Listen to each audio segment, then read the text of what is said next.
Have you had to adjust your stacking strategy this year?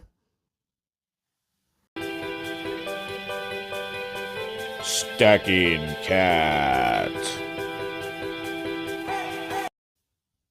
Hey there everyone, and welcome to the Stacking Kat channel, where I talk all things silver with a little bit of gold. Please don't forget to subscribe and push that notification bell, and if you enjoy what you see, to hit that like button and share this video. Okay, so the topic of this video is your stacking strategy. So I went back to a video I put out at the beginning of the year, here in 2021, where I laid out kind of my strategy, what I was planning to go ahead with, and then of course, a month later, that got completely blown up due to high premiums, silver demand and availability, and I had to adjust my stack accordingly. Now, the same thing also happened in 2020. We saw silver price really drop when the pandemic hit, but premiums really went high. You were paying 100% premiums on things like American Silver Eagles here. The demand was really high, and the supply remained really low. The premiums, of course, were just jacked through the roof. We saw a similar phenomenon here in 2021. Of course, it was the other way. The price really rose here in 2021, and premiums went really high because the demand was high. It was a hot topic. It hit mainstream media. Everybody was talking about the silver squeeze, and it ended up really affecting the physical market, and we still haven't seen premiums fall back to not only like late 2020 levels, but I don't know if we're ever going to get back to pre-2020 levels. And that's another important topic and how it may affect your stacking strategy. Did you stack prior to 2020? And if so, were you comfortable enough with your silver holdings where you could kind of take a little break or maybe adjust to gold or whatever it may be, knowing that you had plenty of silver stocked away? So I know that definitely plays a role in it. So we're going to get into all those things here. And let me talk about my strategy first. And remember, I'm not a financial advisor. I am just giving my opinions on stacking silver and gold. So in 2021, my goal was to stack some eagles and some maples. Some junk, 90% junk silver. It was basically about getting back to the basics of silver stacking. And then February 1st hit, and a lot of that was put on hold. I wanted to stack a tube of 2021 Eagles. As you guys could see right here, that really didn't come to fruition, as I just really don't have that many. And same with the maples, as you guys could see. So I only have 7 maple leafs stacked this year, and I've stacked 4 of the 2021 Eagles. However, I have stacked a few other random year Eagles as well, but I have not bought any since February 1st. It really changed my entire strategy. I've only bought $5 face of 90%, just a half roll of Kennedys here, just because the price on junk silver, the premiums are so high. It's really unmanageable at this point. When you are paying $5.99 or so above spot for 90% junk silver, that's just too high in my opinion, especially if you're going to have to sell it back one day when things eventually calm down, and they will, and they probably should calm down. You're going to end up losing a lot of your value, but I have made the transition into gold. Like, here is a 1 ounce maple, just a beautiful coin. Here is a St. Gaudens, a $20 double eagle.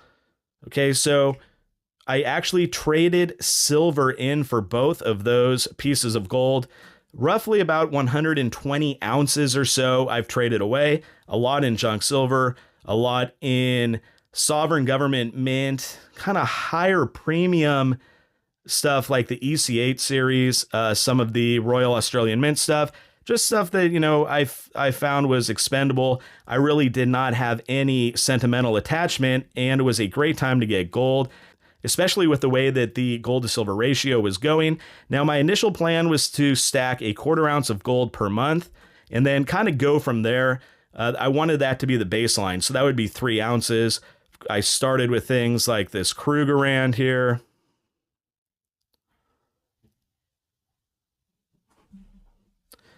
As well as a 2021 1/4 ounce Eagle, Maple, and that is a commemorative $5 random piece that SD Bullion had for a really good price, only a 3% premium at the time. You're not seeing that any longer, even with gold. Premiums are rising. Now, gold price from 2 months ago to this day, it is Sunday, March 14th, 2021, has fallen a lot. It was sitting at around $18.50 at the time, and now we're at about $17.30. Silver back then was $25.50, and now we're a little over $26. So the price of silver really hasn't gotten too much higher than it had been. However, we have seen the premiums just skyrocket. A lot of predictions came out on February 1st or January 31st that silver was going to go over 30, 35 and stay there. We did not see that happen. As a matter of fact, it dropped back down. We've seen premiums slightly dip a little bit in terms of generic silver. You know, you could probably find them under $5 an ounce now if you search hard enough. Check out my weekly deal show every Tuesday, just a quick plug, where I try to find some of the best bullion deals out there. So there are those available. However, the prices, I mean, Eagles are still super high. Like here's a 2019 Eagle, and you're paying, over $9 on like a random year. Now this 2019 at the time was, I bet I paid $275 over spot. Back when paying $20 for an Eagle was really expensive. Anything over that, you might not do it. Same with a Maple, that's a 2019.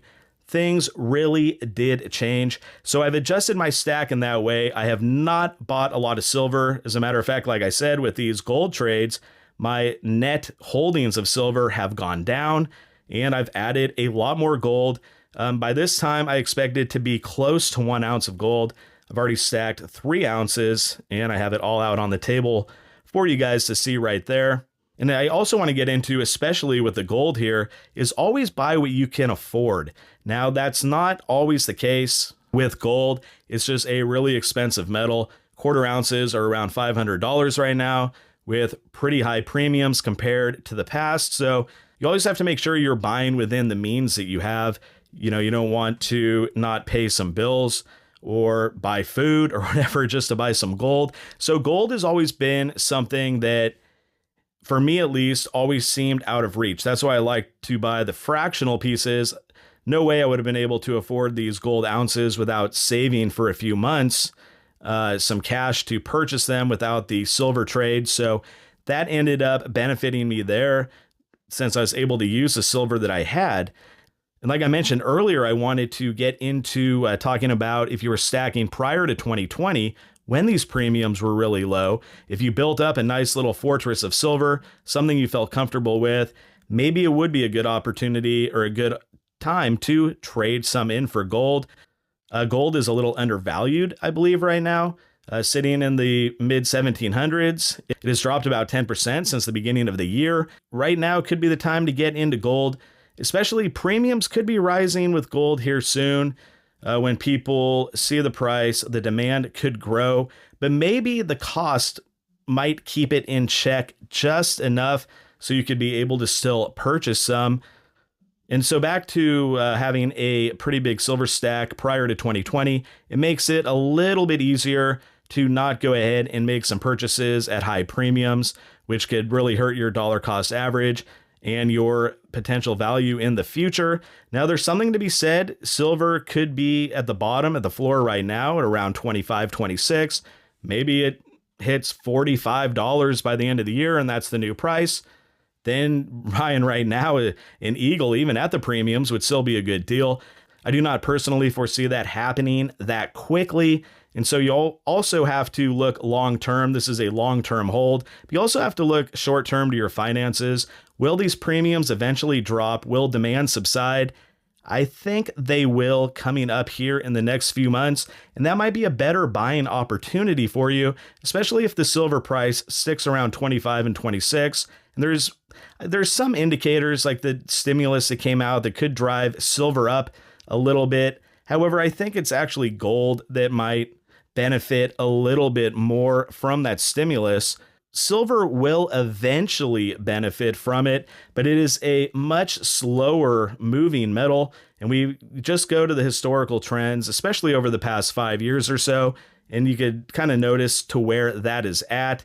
So if you have enough silver, maybe you are compelled not to purchase anymore. So that could definitely affect your strategy, because you could just slow down and just change. If you do not have much silver and you just got into it, that will definitely change your calculus. You probably want to buy more. And just because that's the premiums that you're used to, you want to build that stack up. That is a good idea.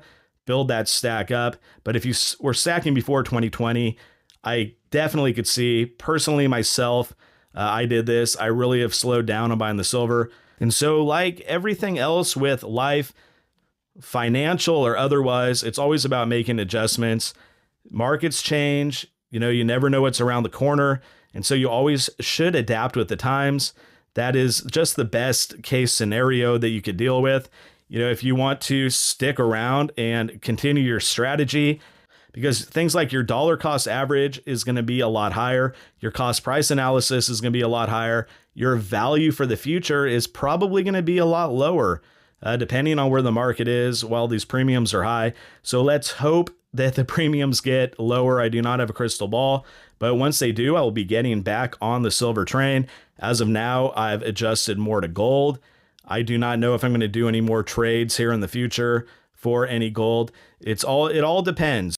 But maybe slow playing it is the best method for some of us, but also getting into the game and building a stack is also good for some other people. So it's really just depends where you are. Always, though, be looking to make adjustments to your stack. It's really crucial. It can affect your overall finances, where you are in the future. So I behoove you to pay attention to the markets, do some reading, see where these things are going, and that could only help you be a better stacker of precious metals. Okay, so I think that's going to wrap things up then for this video. Thank you all for watching, and if you'd like to see similar videos about silver with a little bit of gold, then please subscribe and push that notification bell, smash that like button, and leave a comment. And until next time, this is the Stacking Cat.